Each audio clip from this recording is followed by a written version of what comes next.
everybody, welcome back to my channel. I'm Alpana and I hope you all are feeling fine. मैं काफ़ी time बाद अपना video लेकर आ रही हूँ और आगे बढ़ने से पहले एक छोटी सी अपील। अगर आप मेरे चैनल में फर्स्ट टाइम हैं तो प्लीज़ मेरे चैनल को सब्सक्राइब कीजिए और बेल बटन दबाना मत भूलिएगा। अगर आपको ये वीडियो पसंद आए तो लाइक और कमेंट तो कीजिएगा। वैसे आपको टॉपिक से पता चल ही गया होगा कि आज मैं क्या लेकर आ रही हूँ। आज की डेट में बहुत सी स्पिरिचुअल प्रैक्टिसेस जैसे मंत्र मेडिटेशन पॉपुलर हैं, लोग कर रहे हैं, लेकिन क्या वास्तव में जानते हैं मंत्र क्या है, उसके बेनिफिट्स क्या हैं, उसका पर्पस क्या है? Mantra is a phrase, slogan spoken in Sanskrit, used mainly for meditation purpose, can be divided into two parts. Man, mind, tra, release. Mantra is a powerful sound vibration which we use to enter in deep state of meditation. The purpose of mantra in meditation is that it allows you to focus on one peaceful sound. When you chant mantra, your mind releases positive energy that decreases the negative thought or stress. Chanting mantra is an ancient practice that calms your mind. मंत्र की बात करें तो सबसे पहले एक ही मंत्र ध्यान में आता है और वो मंत्र है गायत्री मंत्र, the most powerful mantra in Hinduism.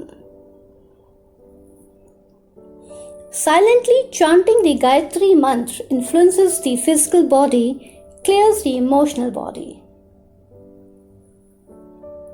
Chanting this mantra or listening to it purifies your body and mind. While chanting mantra, one has to breathe deeply. This helps in the expansion of functioning of lungs. Gayatri मंत्र के उच्चारण से हमारे शरीर में रक्त का संचार सही तरीके से होता है। हम अपने क्रोध को शांत कर सकते हैं।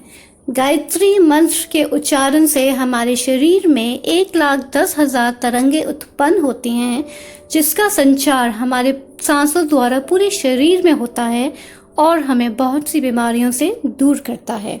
अस्थमा रोगियों के लिए गायत्री मंत्र का जाप बहुत ही लाभदायक है। ये सबसे शक्तिशाली मंत्रों में से एक है। It was first recorded in Rigved. Rigved is a large ancient collection of hymns, poems in Sanskrit in praise of gods, which are chanted in various rituals. Rigved consists of 1028 hymns organized into 10 books, known as मंडलास। Gayatri मंत्र का जिक्र ऋग्वेद के तीसरे मंडल पे किया गया है, जिसके रचयिता हैं ऋषि विश्वामित्र।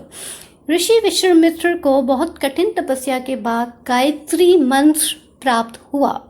पहले ये मंत्र सिर्फ देवताओं के लिए था, बाद में गायत्री मंत्र को आम जनता तक ऋषि विश्वामित्र लेकर आए। लेकिन गायत्री क्या है? गायत्री मंत्र क्या है? इसका उद्देश्य क्या है? तो चलिए जानते हैं इसके पीछे की कहानी। As per Hinduism, Lord Brahma was born in a lotus emerging from the navel of Lord Vishnu. He was born to create the world and all creatures. Brahma ji का जन्म विष्णु जी की नाभि कमल से हुआ। उनके जन्म का उद्देश्य था कि वो सृष्टि का निर्माण करें। मान्यता है कि सृष्टि के प्रारंभ में ब्रह्मा जी पर गायत्री मंत्र प्रकट हुआ था। इसके बाद ब्रह्मा जी ने गायत्री मंत्र की व्याख्या देवी गायत्री की कृपा से अपने चारों मुखों से 4 वेदों के रूप में की। गायत्री कौन है? गायत्री एक व्याख्या है जिनको गायत्री देवी के रूप में माना जाता है और वो ब्रह्मा जी की शक्ति है, जिनकी कृपा से ब्रह्मा जी ने पूरे विश्व का निर्माण किया गायत्री मंत्र का जाप करते हुए। कहा गया है कि जो भी गायत्री मंत्र का जाप करता है वो अपने बहुत से पापों और कष्टों से छुटकारा पा सकता है।